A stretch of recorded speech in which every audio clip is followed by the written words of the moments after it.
Okay, thank you. सारी जानने कर दूँ। ठीक है, तो आज हम लेआउट टैब्स के बारे में देखते हैं, तो इसमें क्या क्या होता है। पहले मैं डमी डेटा देख रही हूँ।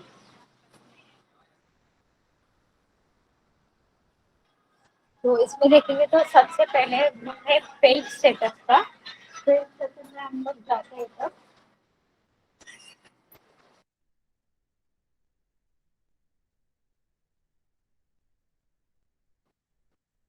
तो पेज सेटअप में देंगे तो सबसे पहला ऑप्शन है वहाँ पे मार्जिन्स का। जैसे हमारे नोटबुक में मार्जिन्स होती है, एक वर्टिकल एंड एक हॉरिजॉन्टल। तो वहाँ पे बनी बनाई मार्जिन होती है, तो उसको हम खुद से सेट नहीं कर सकते। अगर हमें कभी ज्यादा मार्जिन चाहिए, कभी कम मार्जिन चाहिए, तो वहाँ पे हम सेट नहीं कर सकते। बट यहाँ पे आप खुद से अपने मार्जिन सेट कर सकते हैं। मार्जिन में जाके जैसे इसमें हम ऑप्शंस देखेंगे तो देखो यहाँ पे ये नॉर्मल वाला है। जब नॉर्मल वाले में क्या होता है, टॉप में 2.54 एंड टॉप के बाद बॉटम में भी उतना ही होता है, 2.54 सेंटीमीटर। उसके बाद लेफ्ट एंड राइट में मतलब ऑल साइड्स में सेम मार्जिन है। नॉर्मल में आप देखोगे, उसके बाद नैरो में आप जाओगे तो टॉप में देखो 1.27 है एंड बॉटम में 1.27। बट लेफ्ट में एंड राइट में मार्जिन आपको देखो यहाँ पे मतलब पूरा नैरो किया है मार्जिन, पूरा बहुत कम किया है और पेज बड़ा किया है। 1.27 1.27 ऑल साइज। फिर मॉडरेट में देखेंगे आप, यहाँ पर टॉप पे 2.54 एंड बॉटम में भी उतना ही है और लेफ्ट में राइट में कम मार्जिन है। तो देखते हैं हम पहले। अभी तो हमारा पेज नॉर्मल पे है, नैरो में करते हैं हम लोग। तो देखो मार्जिन हमारा कितना कम छूट रहा है। यहाँ पे देखो लेफ्ट में राइट में टॉप में भी उतना ही मार्जिन कम ही छूटा। ठीक है, तो हम यहाँ पे डेटा और ले लेते हैं ज्यादा, तो आपको अच्छे से समझ में आएगा।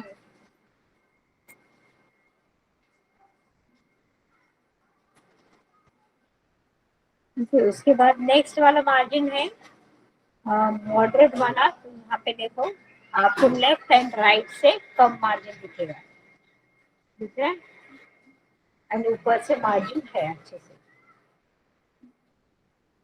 लेफ्ट राइट से कम है, ऊपर से ज्यादा मार्जिन है।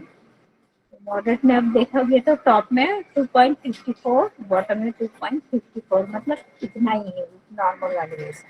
वाइट में देखोगे आप तो मार्जिन बहुत ज्यादा छोड़ा है उन्होंने और पेज बहुत छोटा किया है।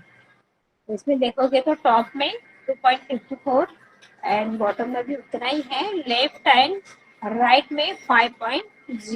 देखो अभी हम देखते हैं, दिख रहा है आपको लेफ्ट एंड राइट मार्जिन कितना है एंड टॉप एंड बॉटम कितना है। समझो, तो ये मार्जिन यहाँ पे सेटिंग आपको दिख रहा है ना, तो यहाँ से होता है। तो आपको जैसे भी सेट करना है अपने पेज पे मार्जिन आप सेट करके ले सकते हो। जो वाइट चाहिए, मिरर चाहिए, ऑफिस 2000 डिफॉल्ट चाहिए, ठीक है। तो इसमें से कौन सा भी एज डिफॉल्ट हम नॉर्मल पे रहते हैं हमेशा। ये मार्जिन का है, बस उतना कुछ नहीं है इसमें, जितना भी आपको मार्जिन सेट करना है अपने आप से कर सकते हो। देन है ओरिएंटेशन। ओरिएंटेशन मतलब होता है कि जैसे हमारा नोटबुक या टेक्स्ट बुक होता है तो हम खड़ा करते हैं, तो वो एक ओरिएंटेशन होता है, वर्टिकल ओरिएंटेशन। और जब आड़ा करते हैं बुक तो हॉरिजॉन्टल ओरिएंटेशन होता है। तो उसको अलग अलग नाम है, तो वो देखेंगे हम लोग क्या है। जैसे कि ओरिएंटेशन में जाएंगे तो दो टाइप्स मिलते हैं हमें, एक तो पोर्ट्रेट होता है, एक तो लैंडस्केप होता है। अभी हम करंटली पोर्ट्रेट पे हैं, तो इसके लिए हमें कुछ चेंजेस नहीं दिख रहे। अगर मैं इसको लैंडस्केप करूंगी यहाँ से, तो देखो हमारा पेज का विड्थ बढ़ जाएगा यहाँ पे। लैंडस्केप करने के बाद इस तरह से विड्थ बढ़ेगा, क्योंकि इसका हमने हॉरिजॉन्टल उसका साइज चौड़ाई बढ़ा दिया है, height। और जब हम पोर्ट्रेट पे क्लिक करेंगे तो उसका देखो इस तरह से साइज होगा, उसका हाइट बढ़ जाएगा और विड्थ कम है। तो ये पोर्ट्रेट वाला जो जो साइज है, तो ये प्रिंट के लिए यूज होता है, 1/4 साइज जिसे हम बोलते हैं। तो ये प्रिंट के लिए यूज होता है, नॉर्मल साइज होता है। एज ए डिफॉल्ट यही साइज रहता है ओरिएंटेशन का। ठीक है, तो ये याद रखो कि इसको ओरिएंटेशन बोलते हैं। और ओरिएंटेशन टू टाइप्स के होते हैं, एक होता है पोर्ट्रेट जो खड़ा वाला होता है वर्टिकल जिसे हम बोलते हैं, और दूसरा होता है लैंडस्केप जिसे हम हॉरिजॉन्टल बोलते हैं, वो आड़ा वाला होता है। ठीक है, ये क्वेश्चन आया है एग्जाम में 2-3 बार। ओरिएंटेशन क्या होता है या फिर पोर्ट्रेट या लैंडस्केप क्या है, इस तरह से क्वेश्चन आता है, तो ये याद रखो। ओरिएंटेशन दो टाइप्स के, पोर्ट्रेट लैंडस्केप, इन दोनों को ओरिएंटेशन बोला जाता है। कभी कभी ऐसे नोटबुक दिखाते हैं आड़ा या फिर खड़ा, और पूछते हैं कि ये कौन सा ओरिएंटेशन है, तो आपको बताना आना चाहिए। आपको नोटबुक अगर खड़ा है तो वो पोर्ट्रेट है, और आड़ा है ऐसे तो वो लैंडस्केप होगा। देन है साइज, आपको पेपर का साइज पता होगा, हम लोग जब प्रिंट लेने जाते हैं दुकान पे तो वो बताते हैं उसको 1/4 साइज का प्रिंट दे दो। नॉर्मल यही है, 1/4 पे ही हम मोस्ट ऑफ लेते हैं, बट कभी कभार जब हमको पोस्टर्स वगैरह लेने होते हैं तो हम अलग साइज लेते हैं। ओके, तो मुझे ये बताओ यहाँ पे 1/4 बड़ा होता है या 1/3 सॉरी, ये फोर्थ बड़ा होता है या फिर ये थर्ड बड़ा होता है, साइज कौन सा बड़ा होता है?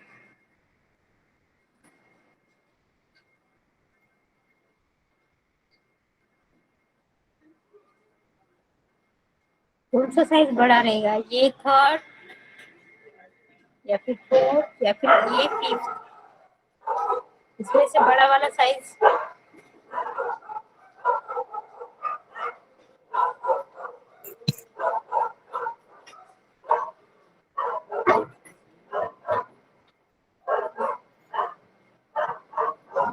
यस मानसी, शाखा, अनुश्री, कौन सा साइज बड़ा होगा, ये 3 या ये 5? A3। A3, very good. A3 वाला साइज बड़ा होता है, ये फोर्थ जो होता है वो नॉर्मल साइज होता है। ठीक है, इस तरह से रहेगा, ये थर्ड।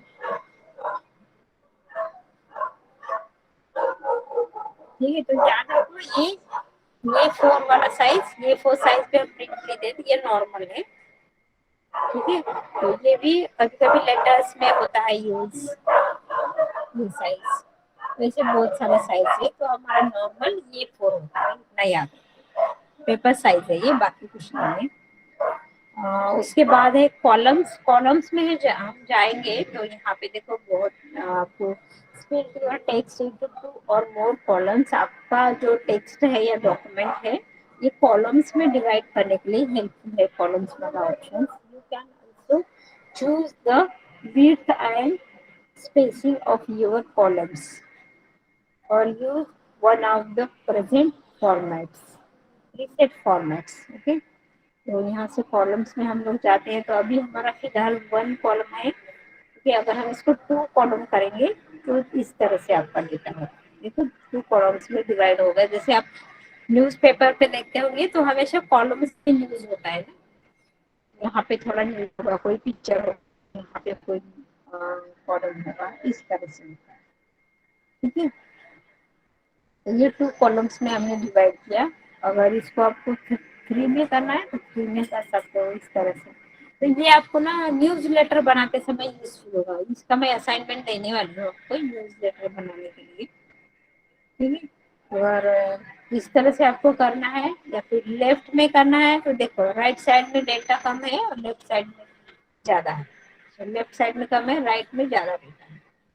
तो इस तरह से भी न्यूज में होता है डेटा, और या फिर इससे उल्टा होता है इसमें, इस तरह से। ओके, तो आप ये कोई भी यूज कर सकते हैं।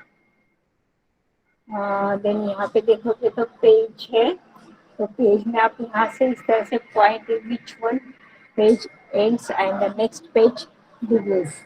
तो पेज पे ब्रेक लगाना है तो आप यहाँ से पेज पे ब्रेक लगा सकते हैं, जैसे कि मुझे यहाँ से ब्रेक लगाना है। ठीक है, और मैं ब्रेक्स पे जाऊंगी, यहाँ पे देखो वहाँ का पूरा डेटा नेक्स्ट पेज पे चला गया, दिख रहा है आपको, जहाँ पे मैंने कर्सर रखा था उसके आगे का सब डेटा नेक्स्ट पेज पे गया। तो आप बोलोगे कि राइट साइड का भी गया, तो हाँ, क्योंकि इसके थीम्स के बाद जो लिखा था वो नीचे नीचे तक था, और जब नीचे यहाँ ये कॉलम पूरा हो गया तो फिर उसके बाद ये डेटा यहाँ पे आ गया था, तो इसके लिए इसके बाद वाला सब डेटा नेक्स्ट पेज पे गया।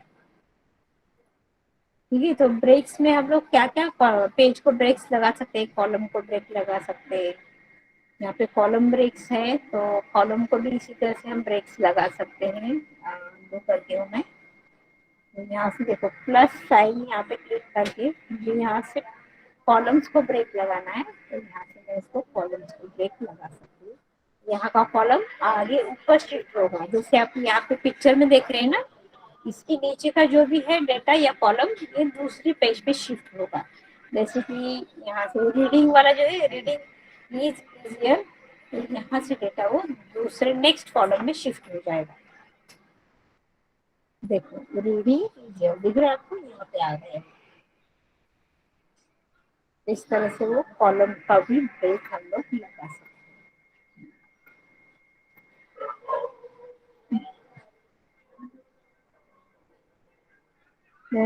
टेक्स्ट रैपिंग भी कर सकते हैं, अगर कुछ आपका ऊपर है, मतलब शेप्स वगैरह है। जस्ट मिनट है।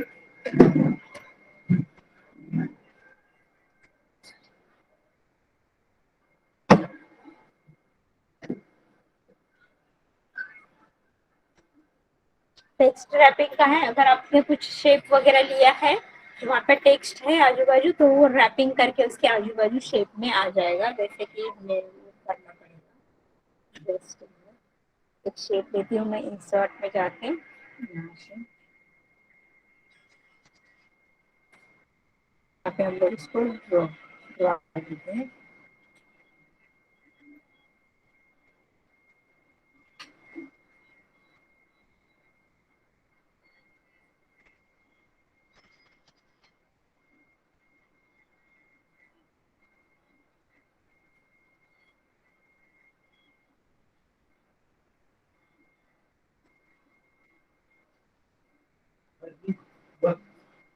कोऑर्डिनेट जो था यहाँ से हटके ऊपर यहाँ पे आ गया, तो इसमें शेप पे वो अप्लाई नहीं हो रहा है। तो जहाँ पे भी शेप रहता है हमारा, तो उसको हम लोग साइड साइड से अपना टेक्स्ट रैप कर लेता है, बट ये इसी पे अप्लाई हो गया, तो इसको शेप को पकड़ के अप्लाई नहीं हो रहा है।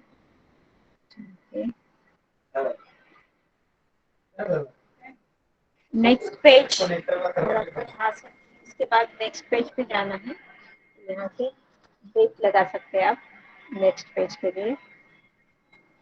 देखो पूरा डेटा हमारा इसके बाद नेक्स्ट पेज पे चला जाए।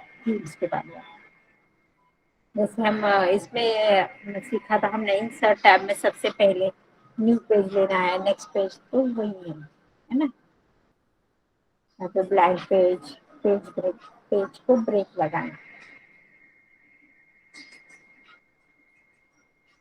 तो इसी तरह से कंटिन्यूअस, आपको नंबर्स देने हैं तो कंटिन्यूअस दे सकते हैं, इवन देना है तो इवन दे सकते हैं, और देना है तो और। तो ये भी हम लोग देखते हैं।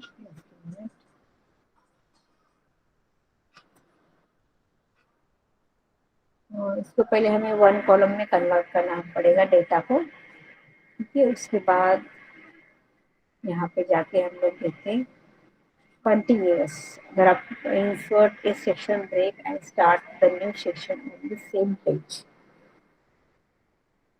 तो सेक्शन को ब्रेक दिया और यहाँ से नया सेक्शन शुरू हो रहा है, नया पैराग्राफ, इसके लिए ये होता है। इसके बाद इवन पेज से अगर आपको insert a section break and start the new section on the next even number page, even number पे ही हमारा आ जाएगा, और नंबर पे नहीं आएगा, इवन इवन पे आ जाएगा। देखिए इस तरह से।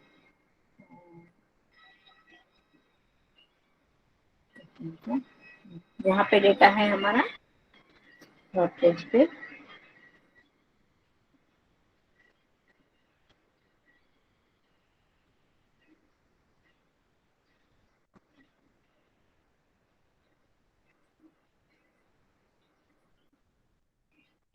सेकंड पेज पे इस तरह से डेटा हमारा डिवाइड करेगा। और पेज 1 या फिर थर्ड पेज पे होगा डेटा हमारा, 1 पेज पे, उसके बाद सेकंड पे नहीं होगा, थर्ड पेज पे होगा। इस तरह से insert a section break and start the new section on the next odd numbered page. Odd number पे डेटा आ जाएगा हमारा।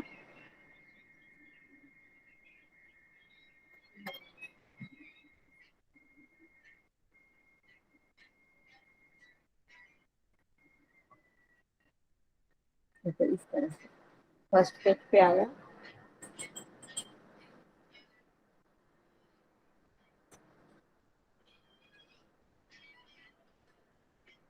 वो दिख रहा है, वो पेज हट गया।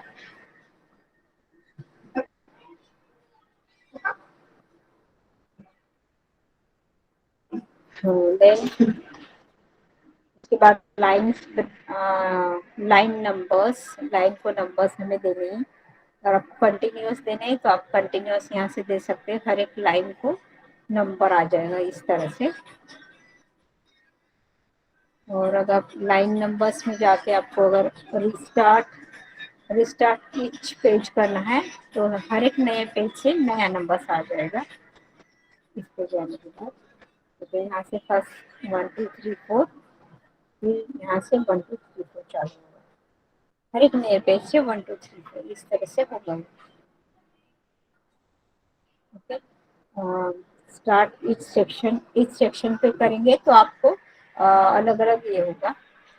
उसके बाद सुटकेस, ये आपको ये कंटिन्यूअस रिस्टार्ट ईच पेज, ये दोनों ही ऑप्शंस यूज होंगे। तो ये ऑप्शंस आपको मोस्ट ऑफ यूज होते ही नहीं है नीचे के। तो हम लोग नंबर देते हैं तो कंटिन्यूअस देते हैं, है ना, या फिर नया पेज से एक नया नंबर लेते हैं तो वो यूज करते हैं। नया पेज दिया तो वहां से मुझे फिर से एक नंबर से देना है, या फिर पहला ऑप्शन। ये दोनों ही ऑप्शन मोस्ट ऑफ हम यूज करते हैं, बाकी के ऑप्शन हम यूज करते ही नहीं है, मोस्ट ऑफ तो नहीं करते 90%।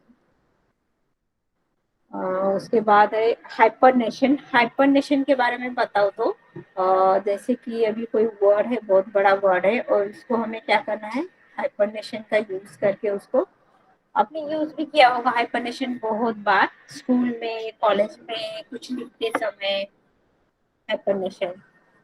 तो जैसे हम नोटबुक में लिखते हैं कुछ भी, और लास्ट में जब हमारा लाइन फिनिश होता है तो वहां पे कोई ऐसा वर्ड आ जाता है वो जिसका स्पेलिंग बहुत बड़ा है, तो हम क्या करते हैं, आधा स्पेलिंग उधर लिखते हैं, उसके बाद वहां पे हाइपरनेशन देते हैं, और बाकी का स्पेलिंग नेक्स्ट लाइन पे हम लोग लिखते हैं।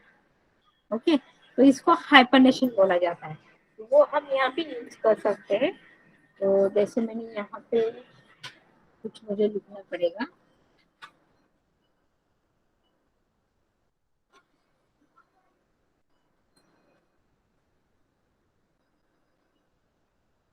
पहले हम लोग इसको लाइन नंबर्स को नन कर देते हैं तो हमें पता चलेगा कि कहाँ पे हमारा यूज हो रहा है या फिर नहीं। ठीक है, डिलीट कर देते हैं। तो थीम से लेके यहाँ तक मैं ये सेलेक्ट कर देती हूँ, और हाइपरनेशन पे जाते हैं हम लोग, ऑटोमेटिक करेंगे। यहाँ पे यूज हुआ नहीं इसका।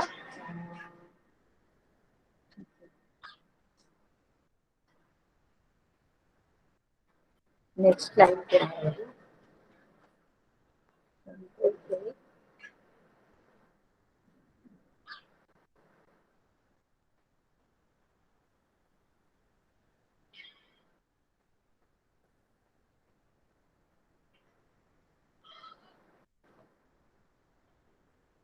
तो यहाँ पे आपने नोटिस किया पिक, पिक देखो यहाँ पे लिखा है, और थोड़ा सा जूम इन करती हूँ मैं पेज को। अभी दिख रहा है सबको, जहाँ पे मैंने यहाँ पे पिक लिखा है, यहाँ पिक का स्पेलिंग आ गया, और फिर हाइपरनेशन लगा है। उसके बाद पिक्चर, पिक्चर का स्पेलिंग आधा इधर आधा इधर लिखा। तो इस तरह से ये वर्क करता है, दिख रहा है हाइपरनेशन लगा है यहाँ पे।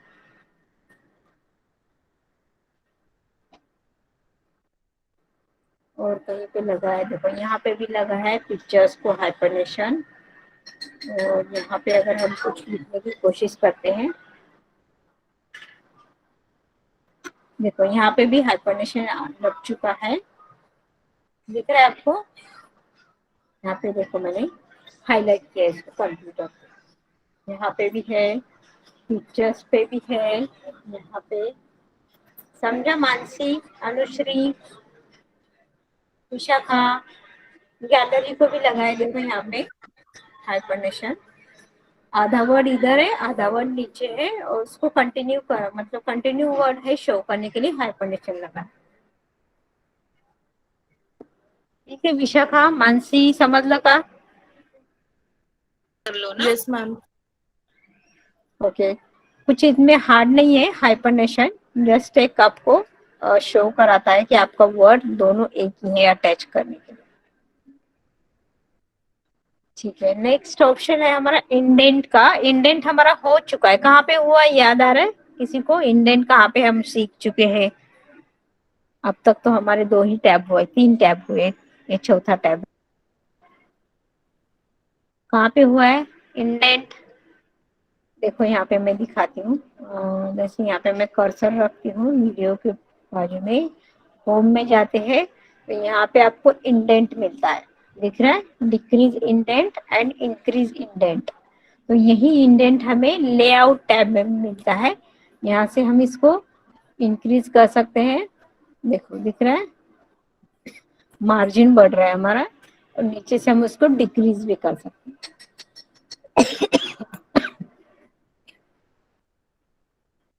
ठीक है, ये तो हमारा लेफ्ट साइड का हुआ। राइट एंड लेफ्ट का भी वैसे ही है। राइट का अगर हम बढ़ाना चाहते हैं तो राइट से भी बढ़ा सकते हैं, दिख रहा है? एंड लेफ्ट का, राइट लेफ्ट,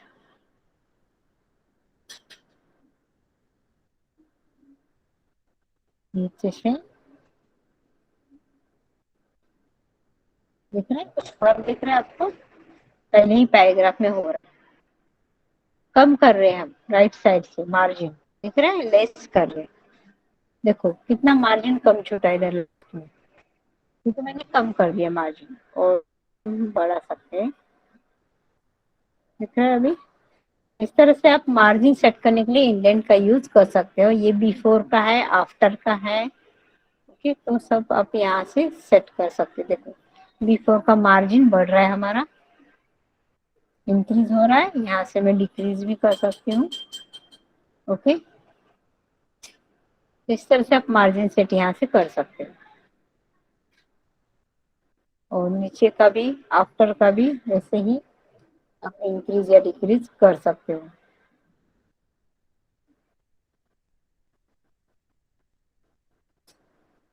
ठीक है, left right before and after का इंडेंट है, मतलब मार्जिन ही, बाकी कुछ नहीं है ये। उसके बाद जो ऑप्शंस आपको दिख रहे हैं ये सब ऐसे, मतलब एक्टिव नहीं दिख रहे हैं, अनएक्टिव है। क्यों ऐसे क्यों दिख रहे हैं? कब एक्टिव होंगे? इसके लिए हमें एक शेप लेना पड़ेगा यहाँ पे, और यहाँ पे ये ड्रॉ करना पड़ेगा शेप, और उसके बाद देखते हैं लेआउट टैब में। देखो अब ये सब हमारे ऑप्शंस एक्टिव हो गए, दिख रहे हैं? उसके बाद ये पोजीशन दिखा रहा है, ये एक्चुअली हमारे हो चुके हैं, है ना? ऑप्शंस ये भी हमारा हो चुका है। कहाँ पे हो चुका है? फॉर्मेट टैब में आप जाओगे तो यहाँ से भी वही ऑप्शंस हमें दिखाई देते हैं, देख रहे हैं? कैसा चाहिए आपको पोजीशन, कैसा चाहिए? तो यहाँ पोजीशन से हमने सीखा है ना? हमारे ऑब्जेक्ट का पोजीशन हमें कहाँ चाहिए, इसके लिए ये यूजफुल है। देखो ठीक है, तो यही ऑप्शन आपको यहाँ से लेआउट टैब से भी मिलता है, पोजीशन का, ओके? उसके बाद रैप टेक्स्ट सेम है जो हमने सीखा था, ओके? यही है, behind text, in front of the text, okay? उसके बाद ब्रिंग फॉरवर्ड, वो देखते हैं। उसके लिए हमें क्या करना पड़ेगा? एक मिनट, हाँ चार्जिंग खत्म है, चार्जिंग लगा।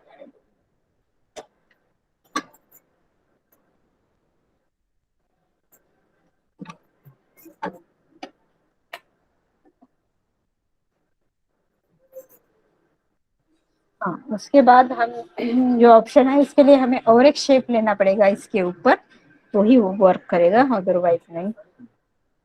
इंसर्ट में जाके मैं एक और शेप ले रही हूँ, जैसे ये शेप लेती हूँ स्क्वायर वाला, और इसको ड्रॉ करती हूँ यहाँ पे। ठीक है, तो दोनों का अभी कलर सेम हो रहा है, तो मैं कलर चेंज कर देती हूँ एक का किसी का, यहाँ से शेप फिल, और ये ऑरेंज कलर देती हूँ। और अब हम लेआउट टैब पे जाते हैं और यहाँ से ब्रिंग फॉरवर्ड। अभी हमारा ब्रिंग फॉरवर्ड आ गई है। ओके, तो हम सेंड बैकवर्ड करते हैं। देखो पीछे चला गया हमारा शेप, जो हमारा सेलेक्टेड शेप है वो पीछे चला गया। अगर उसको हमें आगे लाना है तो हम यहाँ से फॉरवर्ड से, ब्रिंग फॉरवर्ड से आगे ला सकते हैं। ठीक है, समझ रहा है, ये शेप के ऊपर वर्क करता है। सेंड बिहाइंड, देखो पीछे चला गया है ना। अभी हमारा ये click insert the and then, दिख रहा है, ये हमारे इसके भी पीछे चला गया, जो टेक्स्ट है लिखा है ना उसके भी पीछे चला गया। ठीक है, तो इस तरह से अब ये शेप के ऊपर ही काम करता है। यहाँ से इसको भी हम ब्रिंग फॉरवर्ड करेंगे, आगे है ऑलरेडी, ब्रिंग बैकवर्ड, पीछे जाएगा यहाँ से।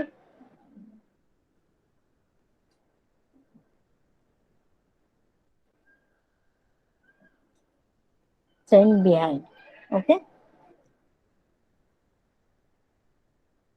Then section panel, section panel में जाएंगे हम लोग, तो हमें देखो यहाँ से हाँ, यहाँ से देखो आपको कुछ दिख रहा है, शो ऑल या हाइड ऑल। आप शो कर सकते हो या फिर हाइड कर सकते हो। और मुझे शो ऑल करना है तो इस पे क्लिक करूंगी, हाइड ऑल करना है तो इस तरह से मैं हाइड कर सकती हूँ। देखो हमारे दोनों ऑब्जेक्ट्स हाइड हो गए। तो शो करना है तो मैं यहाँ से उसको शो भी करा सकती हूँ। उसके बाद यहाँ से भी है रेक्टेंगल एंड ओवल, ये आप थोड़ा आंख दिख रहा है ना, आई की तरफ एक आइकन है, आई की तरफ, तो उस पर भी मैं क्लिक करूंगी तो हाइड होगा, रेक्टेंगल हाइड होगा। और अगर मुझे ओवल को भी हाइड करना है तो उस पर भी क्लिक करूंगी, उसको भी हाइड करूंगी, इस तरह से। सेक्शन पैन इसके लिए यूज होता है। तो अगर आपके पास दो तीन ऐसे ऑब्जेक्ट्स है, आपको एक को दिखाना है एक को छिपाना है, तो इस तरह से उसका यूज आप कर सकते हो, हाइड या शो। ठीक है,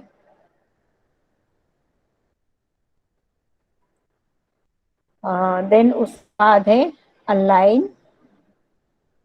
अलाइन आप देखोगे,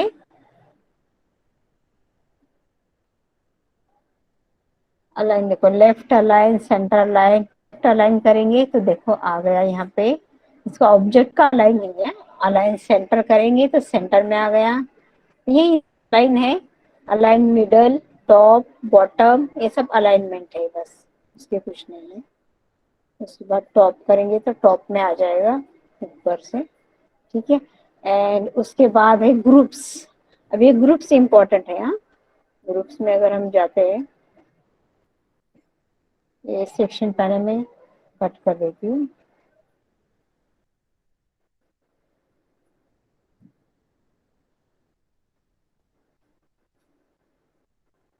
और एक हम लोग क्या करते हैं, और एक शेप लेते हैं यहाँ पे, तो आपको अच्छे से समझ में आएगा ग्रुप्स क्या होता है। तो मैं ये एक शेप यहाँ पे ड्रॉ करती हूँ।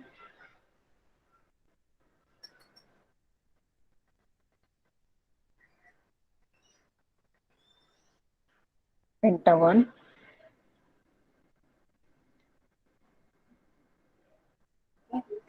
और एक शेप लेती हूँ,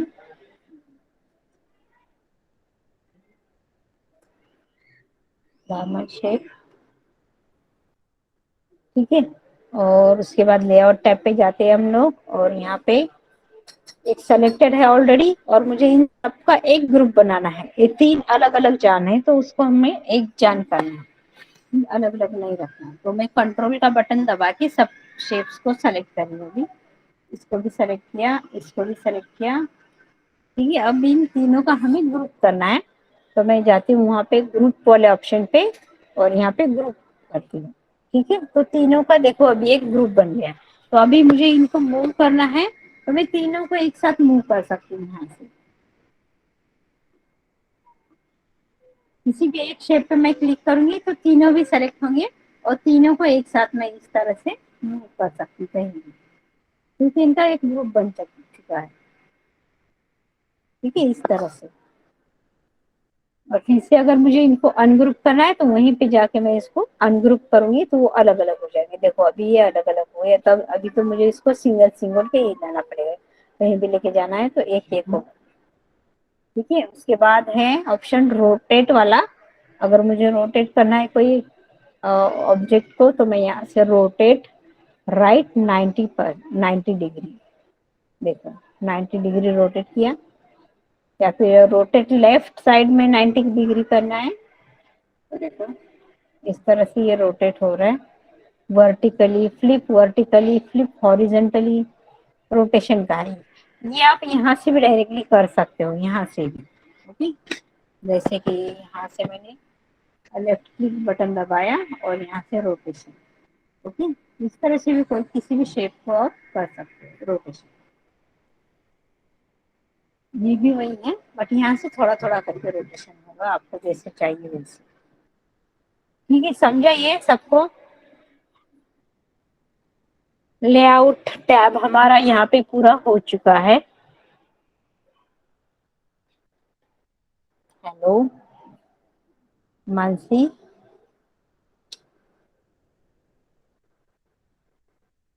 Yes, Anushri. yes, ma'am. Okay, या तो कुछ पूछना है? No, ma'am. तो कल